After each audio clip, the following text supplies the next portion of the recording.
본방송은 7월 27일 토요일에 녹음됐습니다.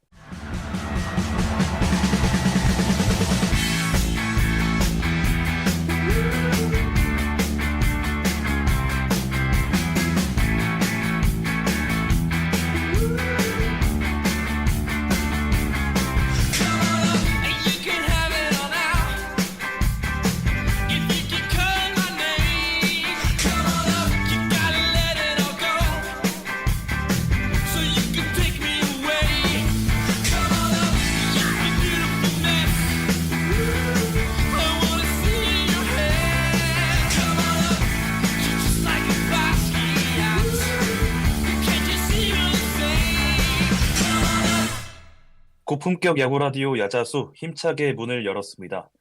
야구에 대한 자유로운 수다 야자수 575번째 에피소드 시작하겠습니다. 안녕하세요. 오늘 진행을 맡은 호스트 윤영선입니다. 월초부터 시작한 장마가 어느새 한 달째 이어지면서 우천 취소 게임도 많이 늘었는데요. 이와 별개로 KBO 리그 순위표는 혼돈 그 자체입니다.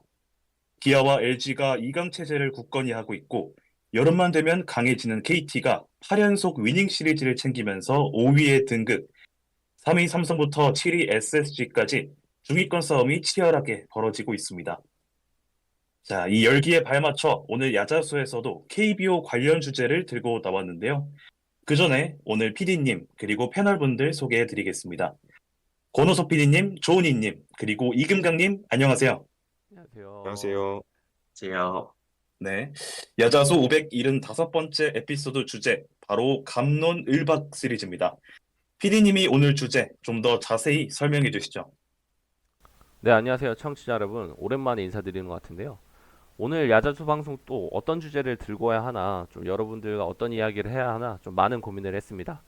근데 그 중에서 최근 KBO 리그의 여러 가지 뭔가 변화 시도들로 이슈가 되고 있는 이야기가 몇 개가 있는데, 뭐 대표적으로 최근 이사회에 상정이 예고된 뭐 KBO 아시아 쿼터 용병 선수 제도라든지 아니면 뭐 최근 도입된 투포수 피치컴 사용이 대표적인 변화라고 할 수 있는데요.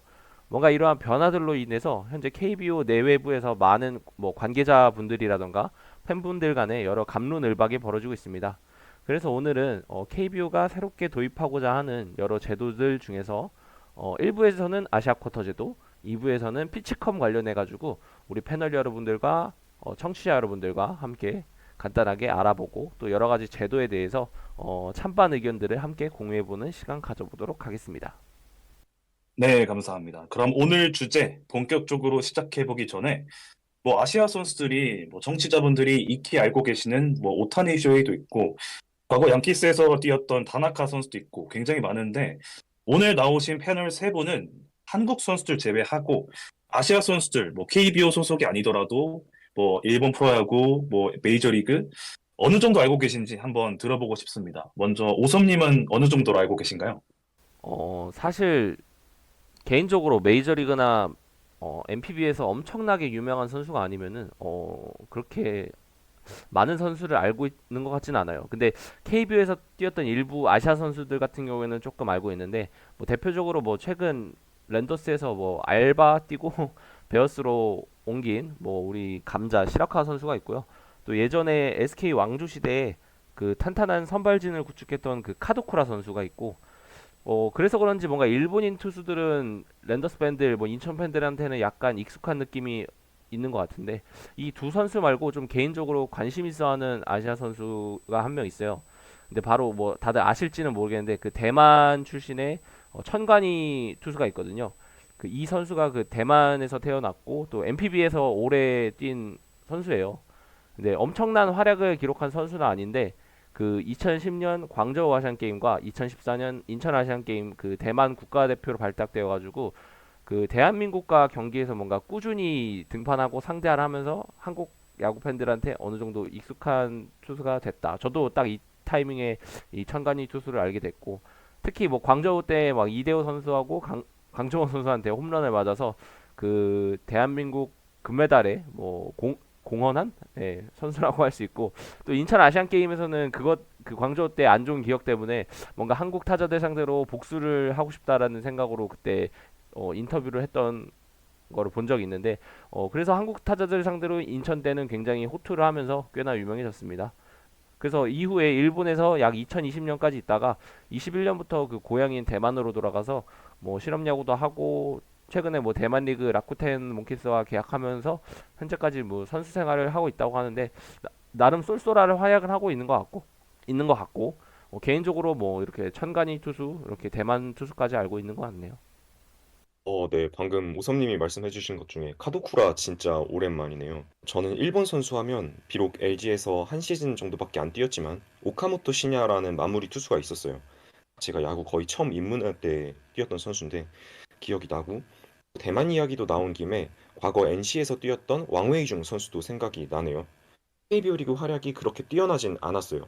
2018 시즌에 25게임 선발로 나와서 7승 10패 기록했고 이닝 소화도 141과 3분의 2이닝에 불과했습니다.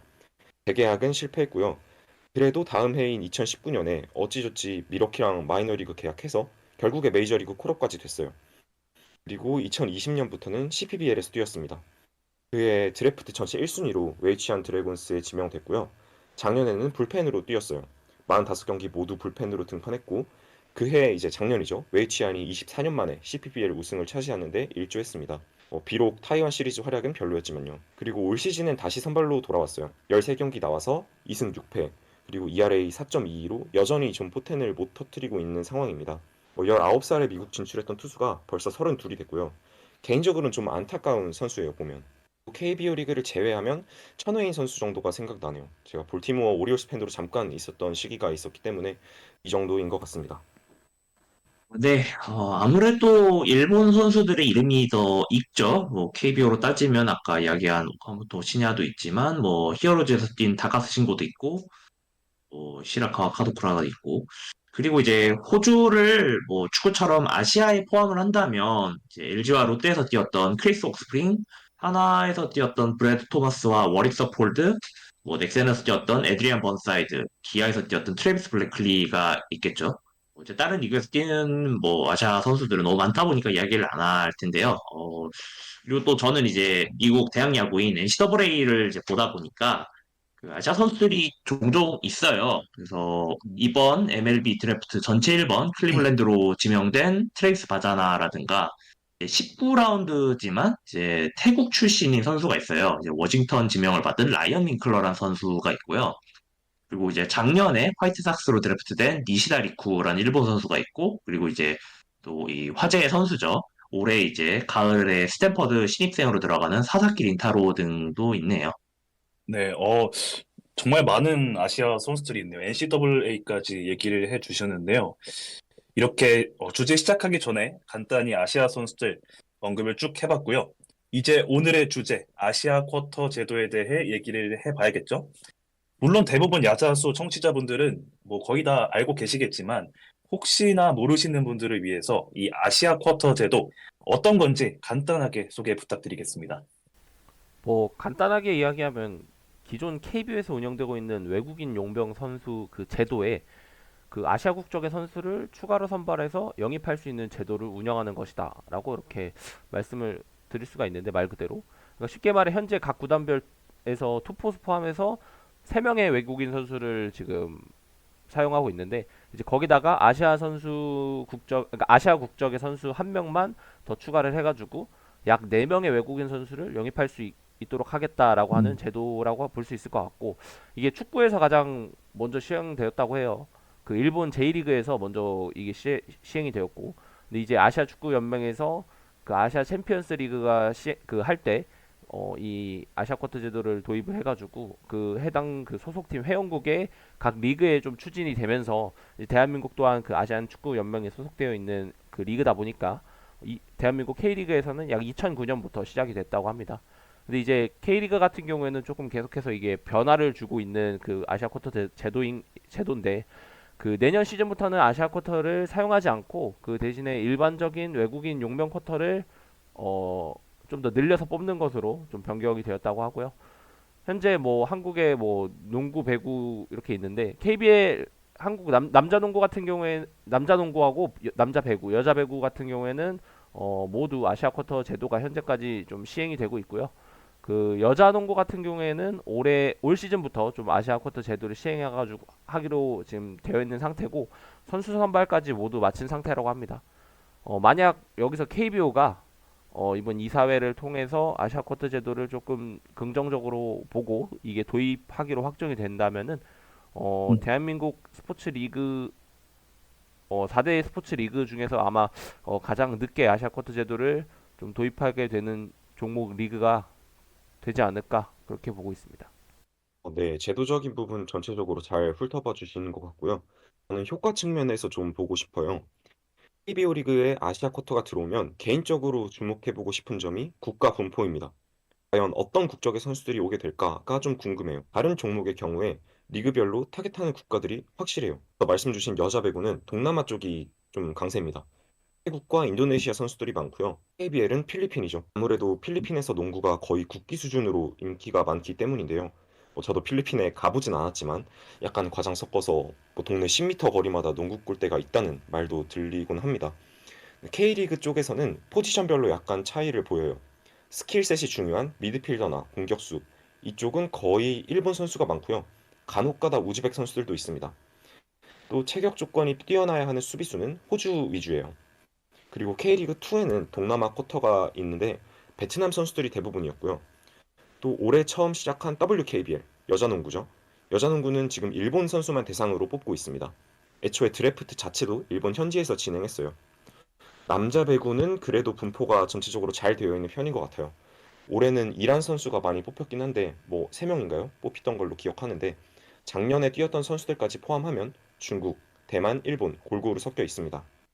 KBO 리그는 일본 선수들이 아마 많이 뽑힐 것 같긴 한데 저는 대만이나 중국 쪽도 아예 무시할 수 없다고 봐요. 특히 이게 많은 분들이 좀 모르시는 사실인데 대만 선수들이 신체 조건이 은근히 좋습니다. 특히 대만에서 쭉 자란 토종 원주민들은 키가 크고 팔다리가 굉장히 길어요. 그래서 최근에 메이저리그에서 대만의 어린 선수들을 국제 스카우트로 꽤나 많이 데려가고 있죠. 통계를 봤는데 2018년부터 2022년까지 19명의 대만 선수가 메이저리그에 진출했어요. 같은 기간에 우리나라는 4명밖에 안 돼요.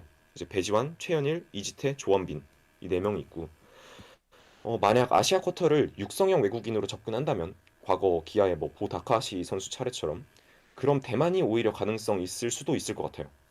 선수 입장에서는 우리나라 거쳐서 메이저리그 가는 선택지도 있으니까요. 중국은 뭐 그림이 잘 그려지진 않는데 리그 수준이 많이 올라온 건 팩트입니다. 중국의 CNBL 구단들, 뭐 베이징 타이거즈나 광둥 레오파즈, 장수 휴즈호스 이런 팀들의 경기력이 전 KBO 리그 팀 2군 수준까지 올라왔다고 봐요. 실제로 양 팀이 친선 교류전 하는 거 보면 승률도 엇비슷하게 나오고요.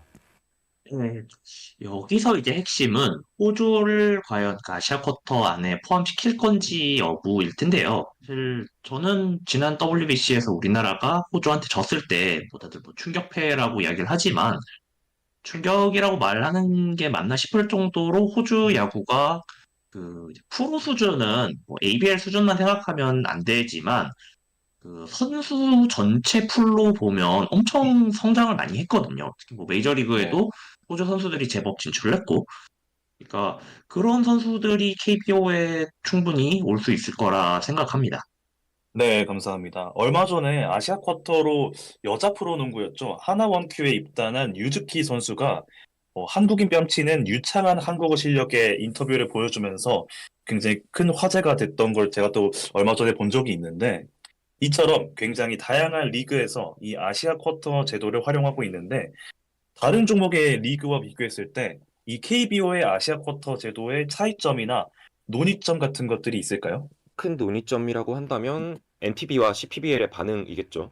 이제 그 두 리그의 입장에서는 KBO 리그가 아시아 쿼터를 시행한다고 하면 전력 유출을 아무래도 신경 써야 하니까요. 사실 남일이 아닙니다. 과거에 MPB가 아시아 쿼터 논의를 했을 때도 KBO와 CPBL이 꺼려했어요. 저는 KBO 리그에서 추진해도 두 리그의 협조를 얻어내기가 여전히 쉽지 않을 거라고 봅니다. 그러면 현실적인 대안이 어딘지를 생각해 볼 필요가 있을 것 같아요. 아무래도 일본 사회인 야구나 독립리그 쪽을 고려해 볼 수 있을 것 같은데요. 다만 이렇게 된다면 저희가 기대했던 기존의 아시아 쿼터 취지를 100%까진 살릴 수 없을 것 같아요. 아예 안 될 것 같다는 게 아니라 애매해요. 국내 선수보다 기량이 뛰어난 1군 레귤러를 뽑는 게 아시아 쿼터의 목적이라고 생각하는데요. 아무래도 그렇죠. 양질의 선수 수급이 어려워지니까요. 근데 일본 사회인 야구 리그나 독립 리그는 기량 면에서 KBO 리그 선수들과 비슷할 것 같지만 그래도 프로 선수들에 비해 불확실성이 클 수밖에 없다고 생각합니다. 최대한 계산이 서는 선수를 영입해야 하는 건데 좀 불안하죠, 아무래도. 무엇보다 사회인 야구나 독립 야구 선수들이 KBO 리그에서 잘해도 좀 민망해지고 못하면 아시아 쿼터 제도 자체가 의미가 떨어지는 거라 좀 조심스럽긴 합니다. 앞에서 이제 축구는 아시아 쿼터 자체가 주관 기관인 AFC 차원에서 장려되었던 점이라서 좀 다르다고 봐야 되고요. 뭐 농구나 배구와 다르게 야구는 그래도 우리나라가 세계 무대에서 아마추어 레벨이나 프로 레벨이나 모두 경쟁력 있다고 판단하고 있다는 게 다른 종목들과 비해서 좀 다른 것 같습니다. 가장 큰 차이점인 것 같습니다. 그래서 선수를 수급하는 데 있어서 정말 핵심적인 자원이 부족해서 우리가 이제 아시아 선수를 더 데려와야 된다. 이런 목적보다는 특정 포지션에 있는 B 클래스 선수를 A 클래스로 혹은 S 클래스로 업그레이드 하려는 그런 느낌이 좀 더 강하다고 보시면 될 것 같아요. 그리고 이제 다른 스포츠 같은 경우는 뭐 아시아 쿼터가 특정 포지션에 몰려 있고 그 경기의 영향력을 이제 상당히 미칠 수 있는 그런 선수들을 데려올 수 있는데 야구는 그게 어렵다는 걸 이제 이 패널 분들도 이 야자수를 듣는 분들도 그게 다 동의를 하실 거예요. 사실 정말 위력적인 선수가 있다? 그러면 아시아 쿼터보다는 뭐 기존에 이제 그 외국인 자리에 들어와서 좀 더 이제 더 많은 그 금액을 보장받고 들어오지 않을까 싶습니다. 네, 맞아요. 이 부분 굉장히 공감합니다. 그리고 다시 호주 얘기로 좀 넘어가 보면 전 호주 리그를 포함시킬 것인가가 굉장히 큰 쟁점이라고 생각해요. 왜냐하면 호주 쪽이 좀 나름 괜찮은 선택지가 될 수 있을 거라고 보기 때문입니다. 작년 초에 좀 제가 1월 전후로 해서 ABL 투수들을 쭉 지켜볼 일이 좀 있었는데 생각보다 선수들의 수준이 나쁘지 않아요. 오히려 나쁘지 않은 게 아니라 좋아요. 특히 제가 주목했던 건 WBC에서 한국 상대로 선발 출전해서 2이닝 퍼펙트 기록한 잭 올로클린이라는 선수가 있어요. 이 선수가 그 경기에서 대한민국 타선을, 국가대표 타선을 말 그대로 요리했는데, ABL에서도 순수 기량을 보면 상위권 투수긴 합니다. 비록 ABL이 좀 윈터리그 느낌으로 진행되는 거라 한 시즌에 소화하는 이닝 수가 많지는 않은데, 올로클린 선수는 한 22이닝 정도, 얼마 안 되죠. 기록했던 것 같지만, 그래도 스탯은 좋았어요. 여튼 이런 선수들을 데려온다면 우리나라 팀에서 선발 한 자리 맡길만 할 것 같아요. 그리고 역사적으로 ABL을 거쳐서 NPB나 메이저리그로 진출하는 케이스도 꾸준히 있었습니다. 뭐 호주 리그를 경험하고 메이저리그 진출한 대표적인 선수로는 로날드 아크냐 주니어, 리스 호스킨스, 디디 그레고리우스, 트래비스 블래클리 뭐 이런 선수들이 있겠죠. 전 KBO도 그 관문이 될 수 있다고 생각합니다. 네, 최근에 이제 KBO에서도 아시아 쿼터 이 제도 도입에 대해서 이사회에서 안건으로 선정을 하기도 하고, 그 심도 있게 얘기를 나눈다고 하는데, 왜 갑자기 이 부분에 대해서 좀 관심도가 높아진 걸까요? 사실 뭔가 직접적인 영향을 줬다라고까지는 확대 해석할 수는 없지만 그래도 아무래도 그 SSG 랜더스가 임시 용병 제도를 통해서 6주 정도 뛰고 두산으로 갔던 그 일본 독립리그 출신 투수 시라카 선수의 영향이 없지는 않을 거라고 저는 생각을 합니다. 사실 과거부터 그 아시아 쿼터 제도에 대한 뭔가 긍정적인 이야기, 그 도입에 대한 그 이야기가 오고 가던 와중에 약간 시라카 선수가 마침 그 타이밍이 좋게 입단을 하고 또 활약을 하면서 뭔가 여러 구단들이라던가 뭐 팬분들이라던가 뭔가 그 아시아 출신 외국인 선수에 대한 그 시야를 좀 이렇게 트이게 하면서 뭔가 아시아 쿼터 제도 논의에 대한 그 불씨를 조금 더 살린 그런 계기가 되지 않았을까 그렇게 생각이 들고요. 뭐 최근 시라커 선수 같은 경우 두산으로 가가지고 조금 두산 팬들 입장에서는 조금 아쉬운 성적을 이렇게 보이고 있긴 한데 뭐 아무튼 그런 이렇게 일본 선수가 이렇게 아시아 선수가 이렇게 한국에 와서 어쨌든 간에 이런 활약을 한다는 것 자체가 팬분들의 입장에서 보기에는 뭔가 새로운 그 시야라던가 아니면 뭐 새로운 야구 플레이를 보면서 그런 부분이 조금 아시아쿼트 제도의 도입에 있어서 조금 긍정적으로 바라볼 수 있는 기회가 되지 않았을까 그렇게 보고 있습니다. 네, 저도 시라카와 한 선수가 파장을 일으켰다기보다는 전체적인 야구 환경의 변화와 연관이 더 깊지 않나 생각해요. 시라카와가 공식적으로 랜더스에 영입된 날이 5월 22일인데요. 그 시점에 미국에서 단장 회의가 열렸어요. KBO 단장 회의가 열렸고요. 그때 대부분의 구단이 아시아 쿼터 도입에 공감했다고 합니다. 이유는 인구 감소에 따른 국내 선수 수급의 어려움이죠. 야구를 하는 학생 인구가 점점 줄고 있고 자연스럽게 1군 레귤러로 성장할 수 있는 유망주도 희귀해져 가고 있어요. 그렇게 보면 아시아 쿼터는 즉각적으로 1군급 선수를 데려올 수 있다는 점에서 나쁘지 않은 제도예요. 비용이 또 엄청나게 들어가는 것도 아니고요. 물론 이제 아마추어 야구 수준을 올리려는 노력도 이어져야 되겠죠. 코칭이나 기술적인 혁신이 가미되어야 하고요. 다만 이건 시간이 걸립니다. KBO 리그는 그래서 마냥 기다릴 수가 없어요. 이 중간다리 역할을 하기에 아시아 쿼터 제도가 개인적으로 최적화되어 있다고 생각합니다. 만약에 해보고 반응이 좋으면 계속 가도 되는 거고요. 저도 이제 시라카와는 그 촉매라고 생각을 하고요. 아무래도 현장에서 보기에 아시아 쿼터를 데려온다면 좀 더 재밌고 치열하게 그리고 팬을 끌어들이는 야구를 이제 승리하는 야구를 아니면 돈을 버는 야구를 할 수 있겠다는 가능성을 봤다고 봅니다.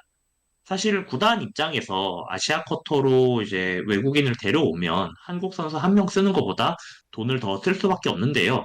예를 들어서 시라카와 같은 경우도 SSG에 6주 있는 동안 180만 엔, 약 1,600만 원이었는데요.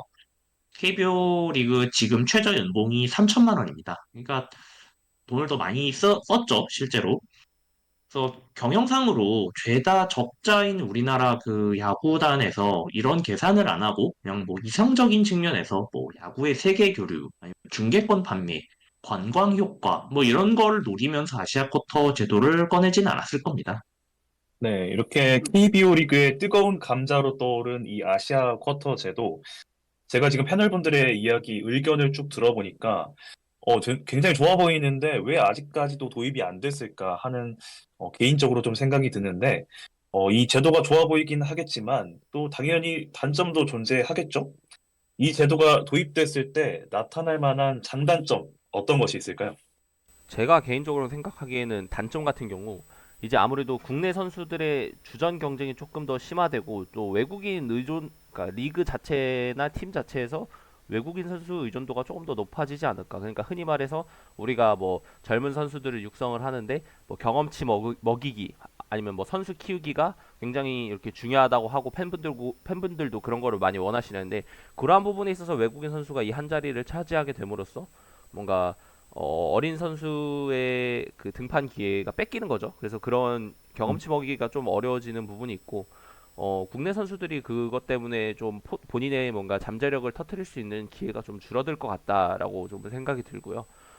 만약에 뭐 아시아 쿼터 제도를 도입을 하고, 만약에 각 구단에서 아무래도 그 아시아 쿼터 그 자리로 아마 선발 투수 포지션을 영입을 대부분 할 것 같아요. 만약 한다 그러면은. 제한이 없다 그러면요.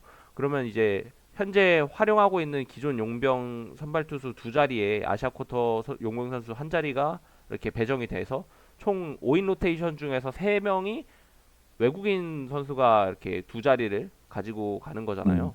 그러면은 국내 투수가 남은 자리 두 자리를 가지고 아마 선발 로테이션에서 경쟁을 펼쳐야 될 것 같은데 그럼 이 치열한 경쟁이 만약에 모든 선수들에게 있어서 뭔가 하나의 뭐 동기부여로 작용을 해가지고 뭔가 그 각자 열심히 하고 더 노력할 수 있다라고 이렇게 자극이 되면 오히려 서로 윈윈하는 그런 상황이 되겠지만 만약에 그렇게 동기부여로 자극이 돼가지고 열심히 하는 선수가 그렇게 많을까라고 하는 것도 좀 의구심이 드는 것 같고 또 뭔가 저, 그 경쟁 속에서 뭔가 살아남은 선수가 있다면은 정말 제가 볼 땐 스타가 될 것 같기도 하지만 결과적으로 이건 말로만 조금 쉬운 부분이고 이상적인 부분인 거잖아요. 그래서 현실은 조금 어떻게 흘러갈지 모를 것 같기도 하고 또 뭔가 그러니까 방금까지는 되게 이성적인 의견을 전달해 드렸다면 뭔가 이번에는 개인적인 뭔가 감성적 의견을 좀 전달해 드리면은 저는 개인적으로 좀 그러니까 KBO를 직관을 할 때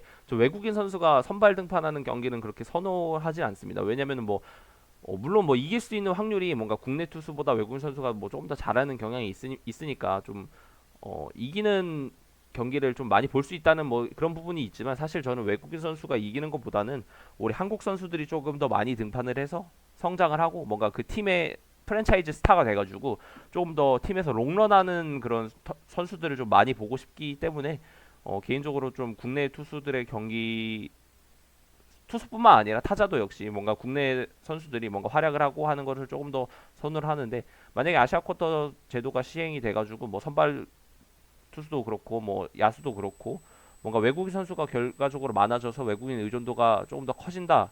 그럼 뭔가 저처럼 한국 선수들의 성장이라던가 본인들의 팀의 그 유망주들이 크는 것을 조금 선호하시는 팬분들에게는 조금 더 아쉬운 선택이 되지 않을까 그렇게 생각이 들고 뭔가 메이저리그처럼 다양한 국가들의 선수가 와가지고 정말 최고의 자리를 두고 경쟁하는 그런 리그가 아니잖아요. KBO가. 그래서 뭔가 대한민국 야구 리그에서 뭔가 조금 안 맞는 부분이 생기지도 않을까. 그러니까 문화적으로 조금 그런 부분이 있지 않을까 좀 생각이 들고 사실 만약에 아시아 쿼터 제도가 된다고 하면 사실 제일 좋은 방향으로 가기 위해서는 그 피 튀기는 자리에서 그 한국 선수들이 살아남아가지고 조금 더 스타 플레이어급까지 성장할 수 있는 그런 계기가 되어야 되는데 그 부분이 조금 쉽지 않다고 개인적으로 생각이 듭니다. 네, 저도 공감하고요. 전 좀 다른 측면에서 두 가지만 첨언드리고 싶어요. 첫 번째는 KBO 리그의 아시아 쿼터 도입이 NPB와 CPBL의 변화를 동반할 수 있다는 점입니다. 하지만 이건 결국 KBO 리그에 불리하게 작용할 것 같아요.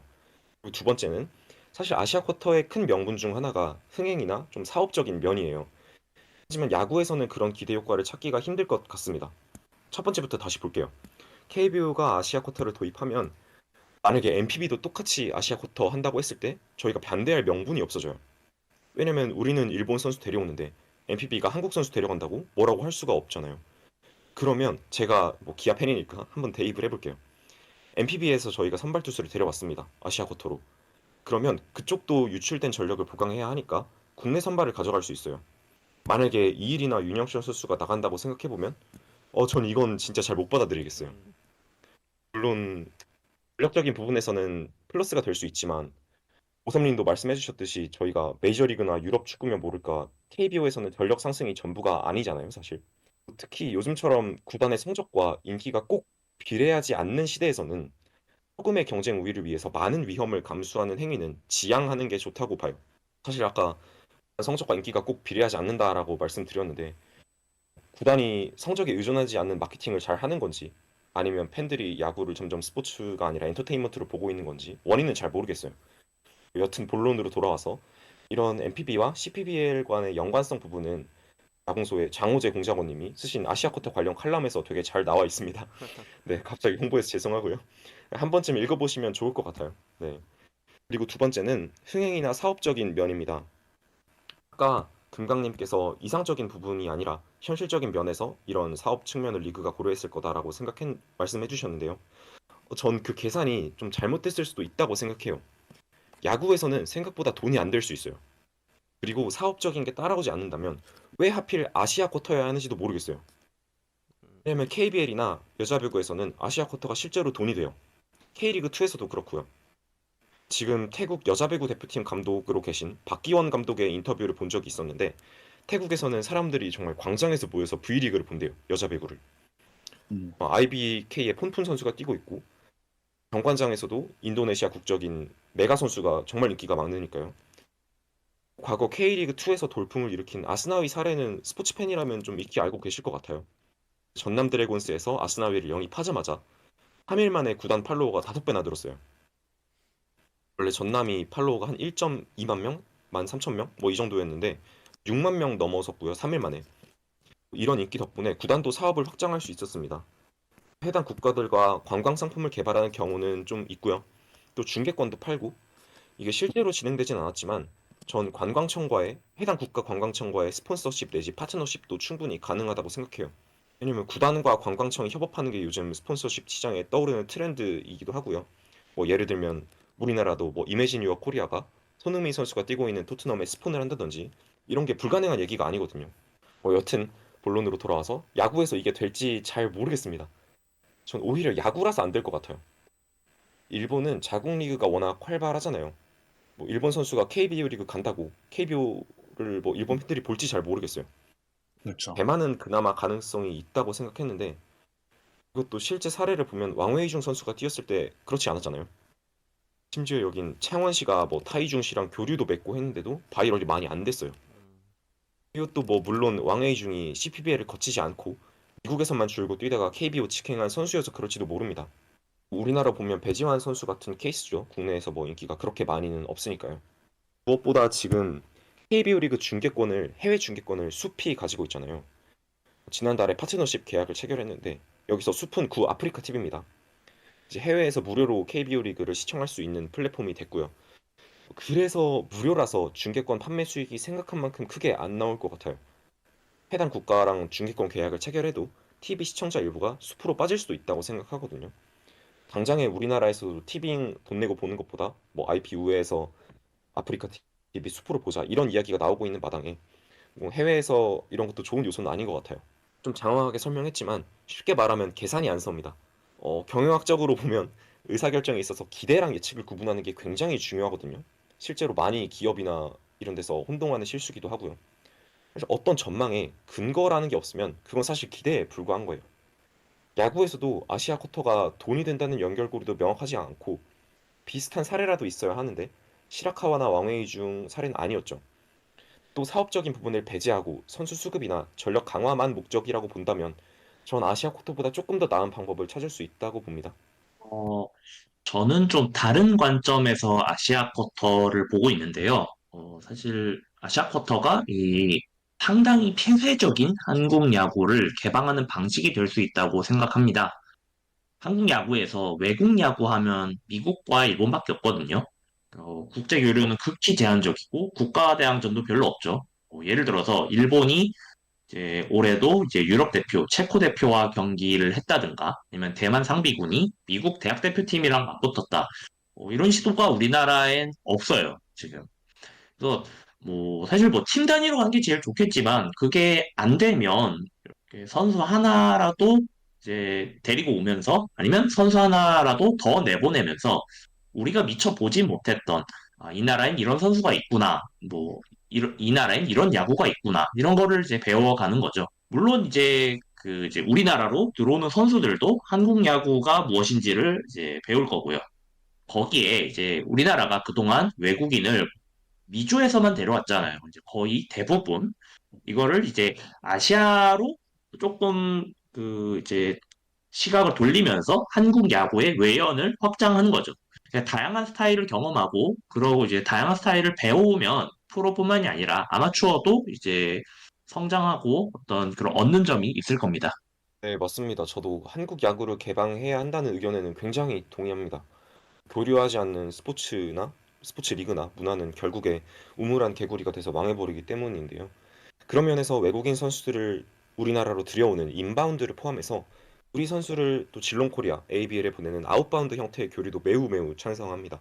다만 이제 아까 언급한 여러 가지 문제들 때문에 아시아 쿼터가 최적의 방법이 아니라고 생각한다는 거죠. 네. 네, 여러분들의 의견 잘 들었고요. 저는 아까 후니님 말씀하실 때, 그 태국 분들이 그 우리나라 그 배구 리그를 다 같이 광장에 모여서 본다는 게 굉장히 신기했습니다. 뭐 마치 우리나라 분들이 손흥민 선수의 경기를 새벽에 다 축구로 챙겨보는 그런 느낌이지 않을까 생각이 드는데, 자, 그럼 마지막으로 패널분들의 이 아시아 쿼터 찬반 의견, 나는 찬성한다, 반대한다, 이런 의견을 들어보는 걸로 마무리를 해보겠습니다. 이 아시아 쿼터 제도의 KBO 도입, 이 오성님부터 어떻게 생각하시는지 찬반 의견 말씀해 주시죠.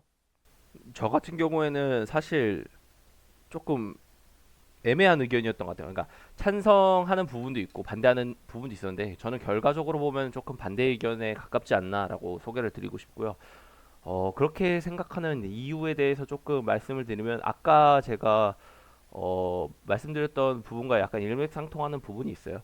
그러니까 기본적으로 우리가 한국 팬분들이 저도 야구를 많이 보니까 야구를 볼 때 사실 저는 국내 선수들의 성장을 많이 보고 싶은 부분이 있어가지고 아무래도 외국인 선수의 의존도가 높게 되면 국내 선수들의 뭔가 자리를 뺏고 성장할 수 있는 기회를 뭔가 박탈한다는 그런 게 제가 볼 때는 그게 제 개인적인 의견이거든요. 그래서 그런 부분에 있어서 조금 아쉬운 선택이 될 수 있을 것 같아서 기본적으로 좀 반대를 하고요.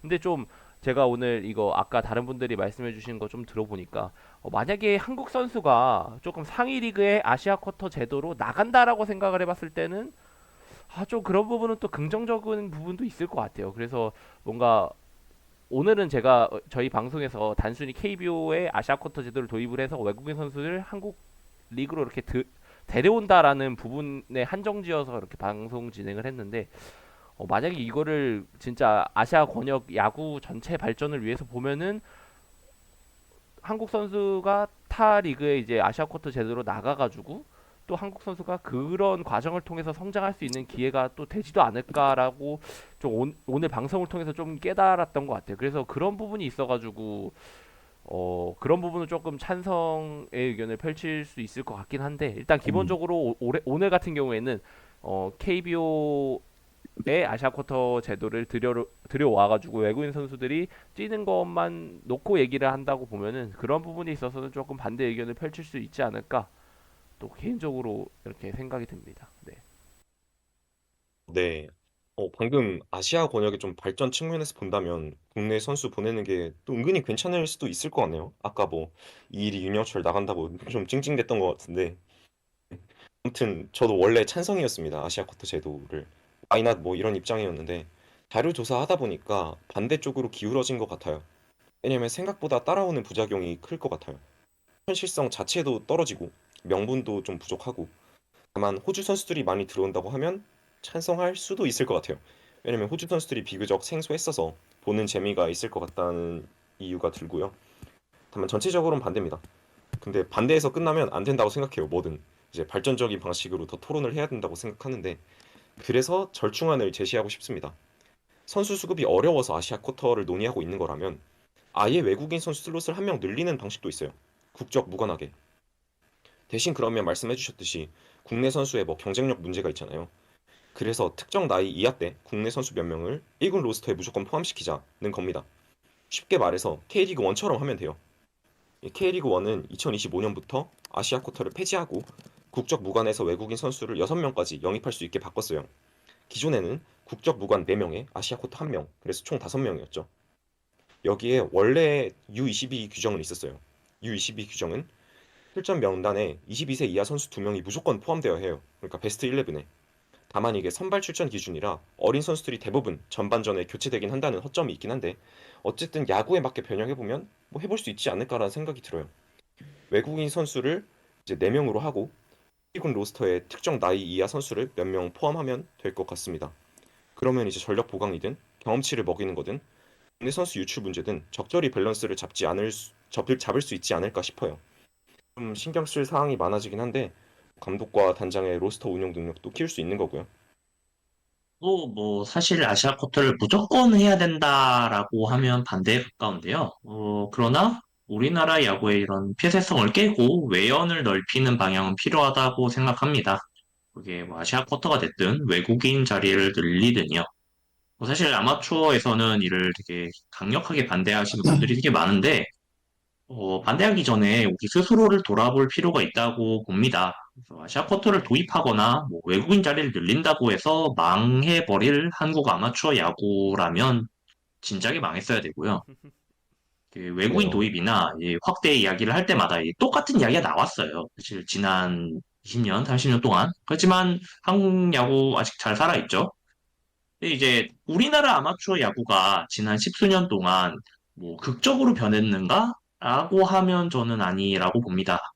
그다가 이제 앞에서 이야기해 주셨듯이 학령 인구는 줄어들고 있고, 그리고 아마추어 뭐 경기 보시면 아시겠지만 경기 숫자는 여전히 부족하고, 야구 아니면 이제 미래가 없는 학생 선수의 생활죠. 이제 학습권 여전히 그대로고, 대학 야구 정말 열악하고, 독립 야구는 독립적이지 못하고, 이렇게 복합적으로 지금 아마추어 야구가 발전이 뭐 되는 것도 있지만 극적으로 이렇게 변하진 못했어요. 이렇게 이제 내재적으로 발전이 제한된 상황에서 외부의 유입을 무조건 막는 게 그렇게 좋아 보이진 않습니다. 이게 19세기 보호무역하던 시절도 아니고 지금은 21세기잖아요. 우리도 하나라도 더 밖으로 내보내려고 노력을 해보고 또 하나라도 더 바깥의 것을 보고 배우는 그런 한국 야구가 됐으면 합니다.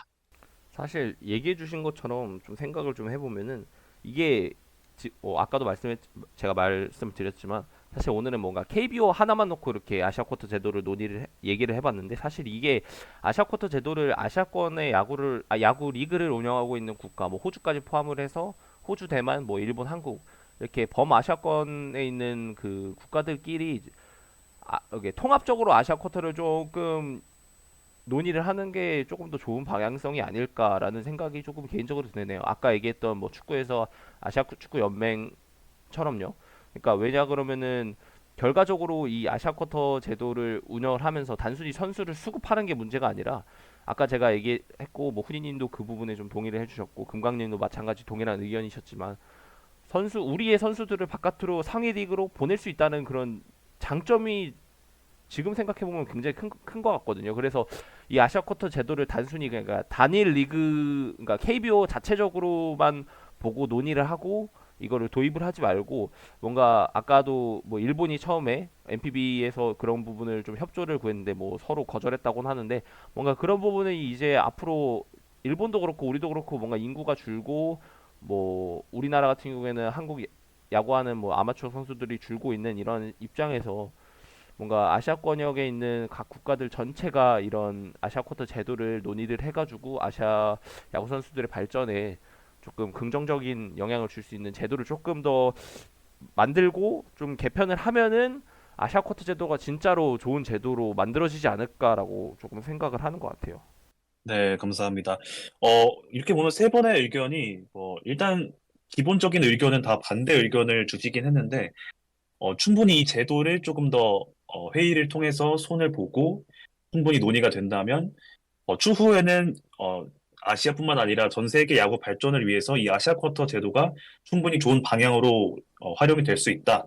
이런 세 분의 약간 조금씩 다르면서도 어쨌든 공통적인 의견을 들어볼 수 있었습니다.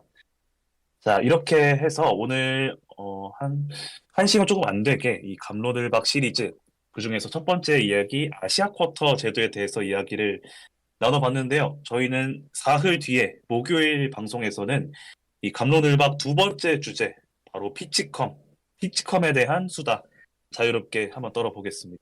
네, 오늘 권호섭 PD님, 조은희님 그리고 이금강님과 함께 했고요. 저는 호스트 윤영선이었습니다. 고맙습니다. 야구에 대한 자유로운 수다, 야자수.